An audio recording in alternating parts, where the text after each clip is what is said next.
Затрыманага паляка клічуць Гжэгаш Гавел. Манах-кармеліт жыве ў Кракаве. На якой падставе ён прыехаў у Беларусь, прапагандысты ў сваім сюжэце не тлумачаць. Паводле КДБ, пры затрыманні Гавел меў пры сабе выдрукаваны дакумент з грыфам «Сакрэтна» распараджэнне аб арганізацыі падрыхтоўкі і ўдзеле ў вучэннях Захад-2025. Сілавікі сцвярджаюць, што Гавел спрабаваў завербаваць аднаго або некалькіх грамадзянаў Беларусі, якія нібыта акурат і перадалі яму названы дакумент за грошы і каву з шакаладам. На відэа затрымання таксама паказалі нібыта асабістыя рэчы паляка, у тым ліку грошы, ружанец, паштоўкі абразкі і сім-карту МТС, аформленую на іншую асобу.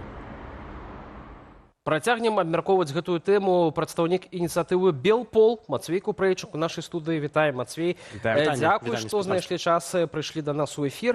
Напэўна, глядзелі гэты невялічкі рэпартаж на дзяржаўным тэлебачанні. Пра што ён вядома, таксама мы крышачку пераказалі. На што вы звярнулі ўвагу ў першую чаргу? Для нас был очень интересный момент, во-первых, в какое время все это произошло. Мы сейчас видим активную и большую атаку на все белорусские демократические силы, в том числе на Павла Латушко, на иные инициативы, в том числе наш сайт подвергается массивным хакерским атакам, они еще раз пытаются взломать наш сайт. Ну и еще у нас есть определенные сведения, что в следующем месяце в Беларусь должны приехать представители Ватикана. Что очень и очень интересно, ведь в данном контексте для режима Лукашенко сейчас важно выторговать для себя какие-то дополнительные, можно так сказать, поинты в вот этом противостоянии. Лукашенко Запад, Лукашенко США и Лукашенко как друг России. І вось гэтае затрыманне якім чынам, на ваш погляд, кладзецца ў агульную вось гэтую картину, так? Мы считаем, что да, потому что на самом деле это российская, можно так сказать, тактика использовать повсеместно русскую православную церковь для слежки за странами, так скажем, Запада, в той же самой Эстонии, Литве, в Украине это было широко использовано, когда священники русской православной церкви активно использовали в качестве агентуры, резидентуры в том числе, которые передавали очень большое количество значимой информации. Именно поэтому сейчас тот же самый военный преступник Путин пытается заставить Украину, в том числе путем вот этих так называемых переговоров с Трампом и так далее, оставить в Украине русскую православную церковь. Ну і сапраўды, там багата сядзіць у турмах маскоўскага патрыархата святароў. Мне гэта адразу таксама нарадзілася паралель з гісторыяй, калі той же самы Путін і Расія вялі перамовы аб абмене Красікава, об обмене з іншымі палітвязнямі, калі таксама тады апазіцыянеры расійскія выйшлі, але Нямецчына не хацела мяняць Красікава, вельмі упіралася, і тут Лукашенко дапамог Пуціну тым, што затрымаў немца, нібыта таксама за шпіянаж, і у выніку нават смяротны вырак яму быў вынесены, ну, для того, каб сапраўды Нямецчына так на гэта звярнуў увагу, і такім чынам дапамог таму ж Пуціну, і Красікаў быў абменены.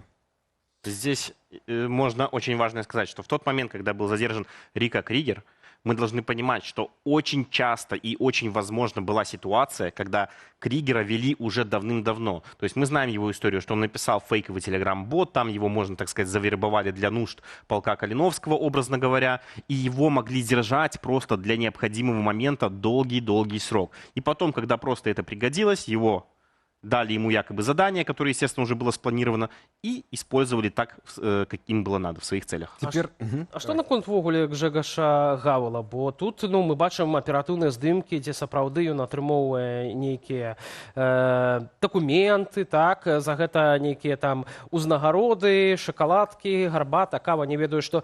Вы як бачыце вось гэтую сітуацыю? Наколькі это цалкам распрацоўка? Ну, распрацоўка так можа быць. Гэта не выглядае як пастаноўка, на ваш погляд? На самом деле здесь очень сложно сказать, потому что, если не ошибаюсь, там тот репортаж 4 минуты с половиной, очень короткий, ничего нормально понять нельзя из того, что там действительно происходит. Однако есть кадры оперативной съемки, мы тоже можем с нашей стороны подумать о том, что человек уже был давным-давно там под каким-либо контролем, и либо же человек, с которым он якобы нашел связь, также был под контролем, и это могла быть действительно заранее спланированная спецоперация. Однако в тот же самый момент надо смотреть на те факты, что у нас сейчас происходит в мире. Трамп дает, можно сказать, задание Лукашенко освободить 1300 политзаключенных. Путин, и тут демонстративно... Да, и здесь демонстративно он показывает, что смотри, я-то готов отпустить, он же там не один раз заявил, что я готов отпустить, привозите автобусы на границе. Сергей Тихановский сказал конкретно, мы готовы прямо сейчас привезти автобусы на границе, выпуская людей. Но Лукашенко делает, можно так сказать, ход наперед и говорит: подожди, я хотел отпустить, но смотри, поляки, твои друзья, вот к нам шпионов засылают. В связи с этим это часть, в том числе, большой игры. Просто так такие задержания в Беларуси в настоящее время не происходят. До рэчы, ёсць ужо рэакцыя польскага боку, і Радослаў Сікорскі выказваўся, і выказваліся таксама спецыяльныя службы. А у дадзеным выпадку, спадарства, я вам прапаную паслухаць Дональда Туска, прэм'ер-міністра Польшы, бо ён акурат такі анансаваў адветныя такія меры да афіцыйнага Менску. Вашай увазе відэа. Zarzuty strony białoruskiej są absurdalne. Абвінавачанні беларускага боку абсурдныя. Польскі манах, паводле версіі Беларусі, нібыта атрымліваў таемныя матэрыялы, звязаныя з вучэннямі захад. Не можа быць і гаворкі пра тое, каб мы прынялі такі від правакацыі або лухты з беларускага боку. Я дагэтуль не ўпэўнены, які быў характар візіту нашага манаха. Паводле маёй інфармацыі, ён наведваў свайго знаёмага святара, які жыве ў Беларусі. Відавочна, мы прымаем дыпламатычныя захады, але, як вы ведаеце, Лукашенко не найлепшы партнёр для гэтага. Мы не чакаем з таго боку добрай волі. Мы рыхтуем, скажу шчыра, адпаведныя захады, калі гэтая сітуацыя не зменіцца. І ў вельмі кароткім тэрміне. I to w bardzo szybkim tempie. Ну вось ведаем у прынцыпе гэтую практыку Крамля вербаваць у тым ліку святароў праваслаўнай царквы. Польскі бок заяўляе, што для разведвальных такіх выведных дадзеных не выкарыстоўвае святароў польскага касцёлу. Як лічыце, то калі вось супаставіць гэтыя факты, так, чаму ў Менску ўзнік увогуле прынцып затрымаць гэтага чалавека? Ці гэта, калі гэта, напрыклад, можа быць нейкая пастаноўка, то людзі проста не разбіраліся і затрымалі, ну, той, хто знаходзіцца зараз на тэрыторыі Беларусі і мае польскае грамадзянства, не? На самом деле граждан, которые имеют польское гражданство, достаточно много на территории Беларуси в настоящее время находится. То же самое Гродно, Брест, их очень много там. Но, как я уже сказал ранее, у нас есть определенная информация, что в ближайшее время в Беларусь посетят представители Ватикана. Так, и Лукашенко в том числе нужны сильные карты, как когда-то сказал президент Трамп. Ему необходимо разыграть вот эту вот историю, что я-то хороший, я перевернул страницу. Как многие сейчас есть определенные, так скажем, в кавычках, белорусские демократические политики, которые заявляют, что Лукашенко гуманист, что он там пытается отпустить людей, он перевернул страницу. На самом деле это не так. Лукашенко понял, к чему может привести либерализация внутри Беларуси. Он обжегся об этом, у него уже действительно психологическая травма на этом фоне, и он делает все возможное, чтобы сохранить свою власть, деньги и, естественно, попытаться как-то выжить в этом мире, когда с одного бока на него давит Россия, пытается в том числе заставить его передать территорию Беларуси для нападения повторного, в том числе на балтийские страны, мы так считаем, в том числе на Украину, возможно. И в этот же момент ему очень все плохо с экономикой внутри страны. Мы получили новые сведения. Все очень плохо, хуже, чем вы можете себе представить. И ему каким-то образом надо сейчас попытаться из Европы каким-либо образом наладить диалог, показать, что вы же меня, вот поляки меня атакуют, а я же хотел быть хорошим, а вы вот сами меня провоцируете. Это все часть большой игры. Ну, сёння якраз у Ватыкане з візітам знаходзіўся таксама прэзідэнт Наўроцкі, так, Польшы, і там ён узгадаў беларускіх палітвязняў, у тым ліку польскіх грамадзянаў, у тым ліку Анджэя Пачобута. То бок в польска-беларускіх адносінах і так ужо дастаткова закладнікаў, так, для того, каб гандлявацца. Дональд Трамп паабяцаў пра гэта, заклікае 1300 вызваліць, але не вызваляе Александр Лукашенко. Цішына. Нават ужо тая хваля, той струменчык, который быў, так, у мінулым годзе і цягам этого года першай паловіны, нават ужо мы не чуем пра новае вызваленне, толькі па сканчэнню тэрміну людзі выходзяць. То бок Лукашенко цяпер так хоча сабіраць максімальна і павышаць кошт гэтых палітвязняў. Конечно. Перад нейкімі перамовамі, которые цяпер адбудуцца бліжэйшым часам. Так а чаму б яму не даваць уже знакі цяпер не выпускаць паступова? Так, каб гэтыя перамовы і пашлі лепш. То бок ён чагосьці баіцца ад гэтых перамоваў з Захадам. Чаго ён баіцца? Я думаю, что он не то чтобы боится, он просто пытается... Для него люди — это товар. Для него человеческая жизнь не стоит ни гроша. Ничего не стоит человеческая жизнь для Лукашенко. И это надо понять. Когда мы все думаем, что там будут с нами, с демократическими силами бороться по каким-то там правилам, неправилам, нет. Они нас считают врагами конкретными. И все, кто против диктатуры Лукашенко, те враги, с которыми можно бороться любыми способами. Это первый момент. Второй момент. Как я сказал, люди — это товар. Он пытается продать этот товар как можно более дороже. Почему? Сейчас у него вроде бы более-менее чуть-чуть появилось потепление в отношениях с Соединенными Штатами, однако более серьезными санкции являются Европейского Союза. А вот тут нема ніякої теплоты. А здесь теплоты никакой нет. И поэтому ему приходится находить вот такие моменты, что смотрите, ваши тут шпионы, я сейчас буду задерживать ваших шпионов, а потом думайте, что вы с этим хотите делать. Конечно, я уверен, что польская сторона найдет сильный ход, как ответить на такую, в том числе, возможную провокацию со стороны режима Лукашенко. Однако Лукашенко прямо сейчас пытается, вот так сказать, на двух стульях усидеть и пытается сыграть для себя в пользу, потому что внутри страны все очень и очень плохо. Экономике Беларуси практически не выжить там ближайшие пару лет.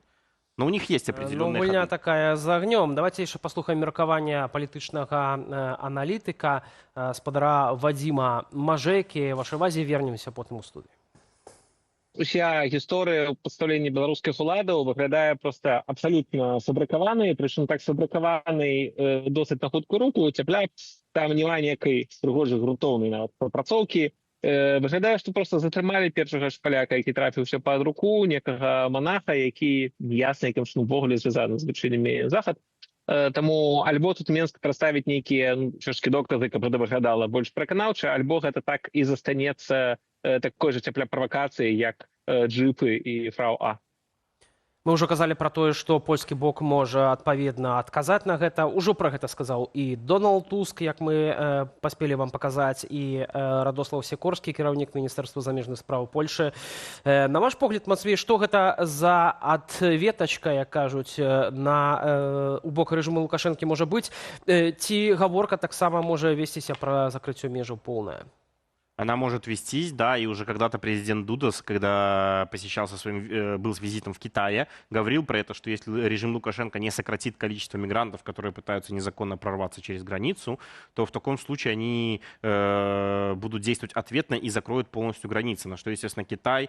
У дадзеным выпадку транзит, варта значить, глядачам нашим транзит китайских товаров, это цягнікі. Да, именно так, товарный транзит через межи, через границы Беларуси с Европейским Союзом. И они пригрозили этим. Для Китая это потери миллиардов долларов, просто баснословные деньги. И они сказали Лукашенко, что, слушай, тебе нужны китайские кредиты, тебе нужны китайские предприятия, производственные линии и так далее, рынки сбыта в том числе, делай так, как мы тебе скажем. На тот момент это сработало, и поток мигрантов через границы сократился. Однако сейчас мы видим, что это все начинается с новой силы. И Лукашенко, как я уже сказал, вновь повышает ставки. Он пытается за выпуск, в том числе этих 1300 политических заключенных, хотя на самом деле их более 5000, просто не все могут быть признаны политическими заключенными. Он пытается выторговать за вот эти 1300 для себя преференции. Конкретно, например, это мы знаем один из таких очень интересных моментов, что Лукашенко просил о снятии санкций на использование европейских портов для транзита калийных удобрений. Это миллиарды долларов в доход белорусского бюджета. Миллиарды. И Лукашенко понимает, что США не могут отменить именно вот этот запрет, потому что это санкции Европейского Союза, в том числе литовские санкции национальные, и ему надо с этим что-то делать. А каким образом он это делает? Он не умеет ничего. Лукашенко не умеет играть в дипломатию. Он не дипломат. Только про эскалацию? Только через эскалацию. Мацвей, яшчэ напрыканцы нашай размовы пытанне, ці ў ініцыятывы Белпол ёсць нейкія сведчанні пра планы рэжыму адносна вучэнняў Захад 2025? Да, мы знаем определенно, но сейчас мы получаем такую информацию, что не должно быть никаких моментов, через которые они будут пытаться напасть на Украину. На данный момент мы не получали таких сведений. Однако Путин постоянно требует определенных уступок по поводу территорий, в том плане, что мы тебе также обеспечиваем денежными средствами, кредитами и так далее, даем тебе рынки сбыта. А сейчас мы знаем, что Россия начала закрывать рынки сбыта для некоторых, в том числе и для Джили в России. И это сильно, опять же, бьет по карману Лукашенко. Поэтому я и сказал ранее, что мы получили определенные новые сведения о том, что происходит с белорусской экономикой, с бюджетом Беларуси, и там все очень и очень плохо.